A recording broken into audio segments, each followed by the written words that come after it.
If you've been in downtown Perrysburg recently, you've probably noticed a lot of changes.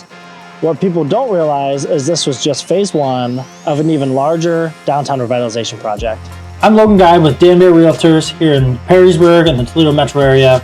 Today we're going to go over what has changed and what is coming in the next few months and into 2026. And we're going to see what the end goal or the end concept is going to be for downtown Perrysburg.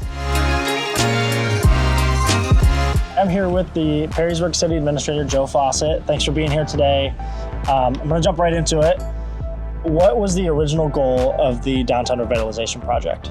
The original goal from a number of years ago was focused on the first two blocks of the 100 and 200 block of Louisiana to address known ADA deficiencies within the public right-of-way. So the roadway, cross slope of the sidewalk, as well as steps up into the businesses.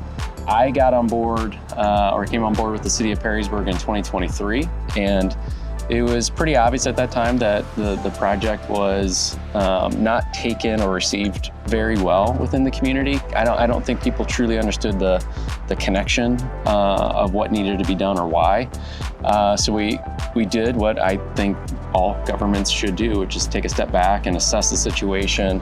We took community feedback and we re-examined the focus of the project, and that kind of grew into a true streetscape project while also addressing the needed ADA changes or addressing the deficiencies. So the really great thing about it is it turned in from just like a paving project and kind of fixing some sidewalks to really reinvesting in the downtown. And what you see in the first phase of this, so the 300 block, is about a $2 million investment, upgrading the sidewalks, making them 10 foot wide with a clear line of travel that you can take, putting in those pavers, which are really nice, I think, removing some deteriorating trees and diseased trees and putting back more trees, and then also adding in the benefit of increasing parking, while at the same time addressing some of the ADA deficiencies along the sidewalk in that stretch.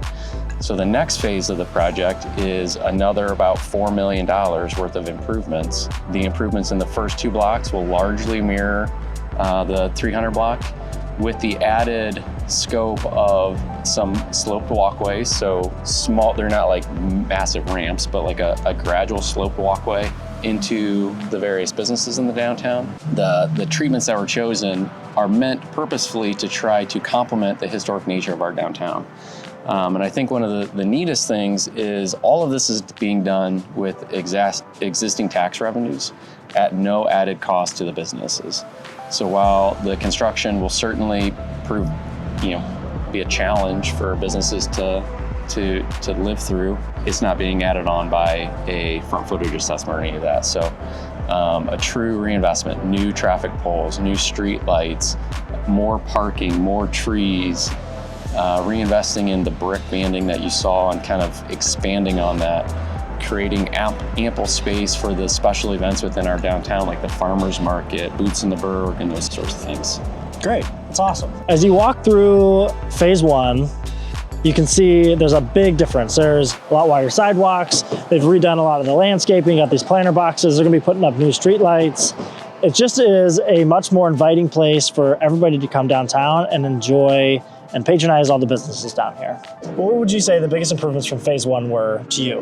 If you're in public administration, you can kind of get geeked out on these sorts of things. So I don't know that I could dial in one specific thing that is most important to me or most special. I'm glad that we can put back a treatment that complements kind of the special nature of this area. I think it's a really cool testament to who we are that we invested in different kind of aesthetics, like the brick banding, which is a Chicago street brick, which I think is really neat. The more trees is really cool. Kind of hearing what the community said they wanted in the downtown, which is more parking, we identified ways to do that. So phase one was a very good test case for what the overall project is going to look like, and to help us, administering the project, how we sequence the work, giving the businesses in the first two blocks an idea of what they can expect, stuff like that. So the biggest thing a lot of people had questions about were the trees. Yeah. I know last year when the trees started coming down across from the library, but it's good to know that trees are being put back and a different variety of species as well to just make it better. Is that correct? Yeah, absolutely. And I think it's important to reinforce that, the city has a urban forester on staff, and Dan Ledyard is that person. He's great. And he's phenomenal. So if you haven't talked to Dan, go talk to Dan. He's been out to my house and, he's fantastic. Yeah, but he is a certified arborist. His goal is to preserve trees where we can and when it's safe to do so. Unfortunately, the trees in front of the library were diseased, and the trees on the west side were dying.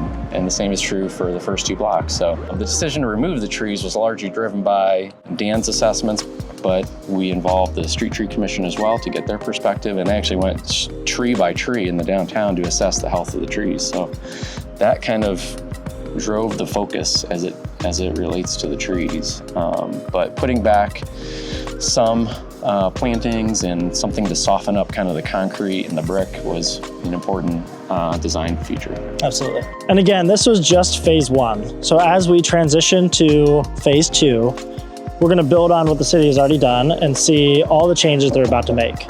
So how do you see this downtown revitalization project is going to benefit residents and the businesses, not only downtown, but throughout the city?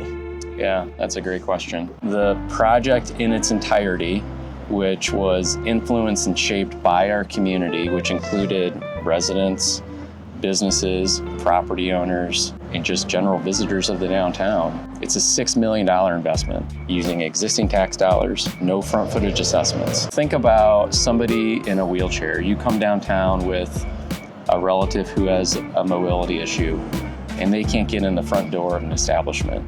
Nothing would break my heart more than watching somebody struggle into the business that they're trying to patronize. So we're addressing that.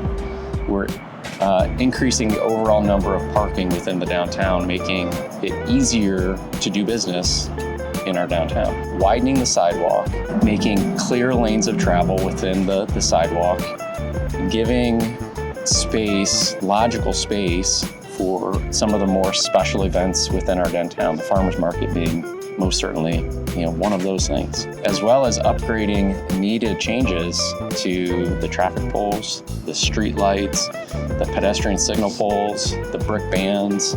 All of that was crumbling. All of it was in need of repair drastically.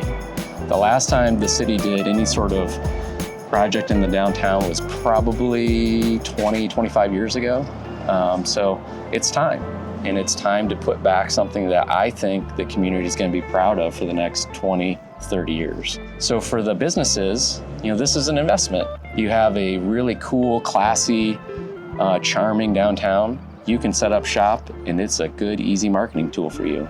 For the resident and the visitors of our community, you have a place that you can go that you have ample parking, it's easy to get around, it's clean, and it's a cool place to be. And again, we're using the existing tax revenue.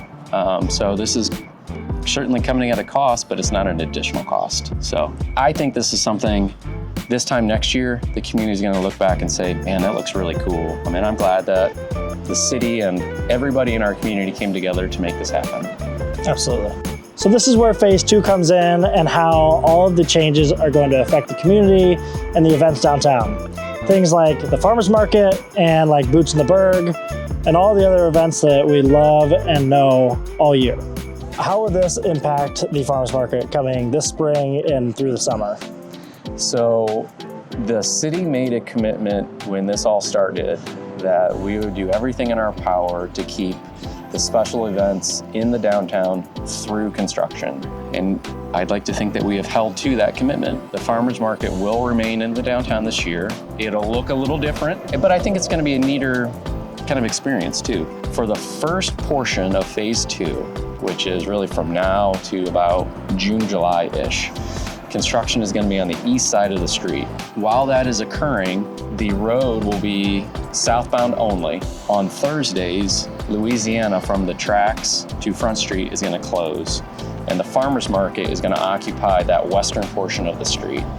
So there'll be a line of farmers market booths in the sidewalk, and then there'll be a line of booths in the parking stalls kind of back to back facing out, so that there's a circular kind of pedestrian kind of pattern to the farmers market. During the second portion of phase 2, when construction goes from the east side to the west side, the farmers market will flip.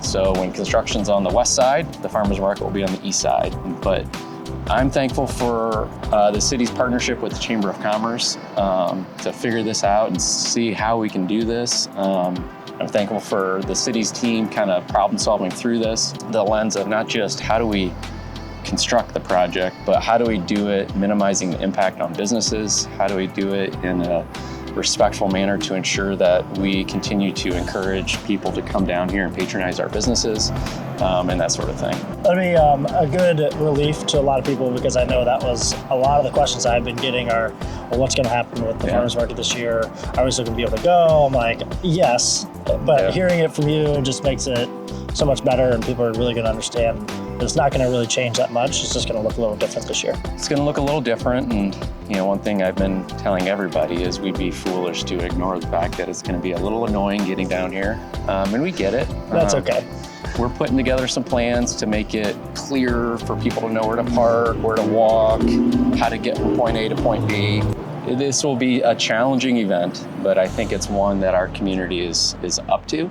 And I think at the end of the year, come October, November, we'll have a nice, awesome area to have a really cool party in the downtown. So. Yeah, it's gonna be great. And I always tell people when they're wondering about where to park for the farmers market is park at Orleans Park and then take the path all the way down. Now that that new path is done, it is a fantastic place if you don't mind walking. You don't have to worry about trying to find somewhere to park, and you can get a nice walk in. That's great. It's exciting to hear, and we're excited for the farmers market to start and to see what it's going to look like even next year. This project's not all about sidewalks and landscaping. It's about creating an event space where everybody wants to spend time.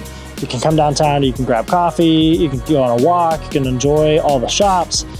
It all adds up.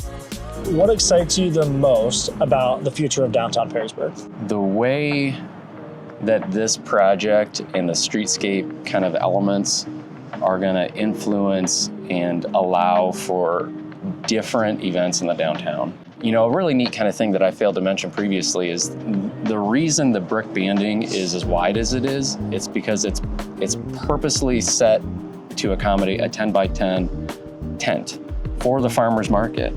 And we laid out the planters to ensure that there is sufficient spacing for a certain number of booths and tents to allow that event to continue to grow and develop and be what it is, which is a regional attraction. But it's a really cool spot in the downtown for different events throughout the year. And it's a place you want to go, I think. So it creates kind of that destination.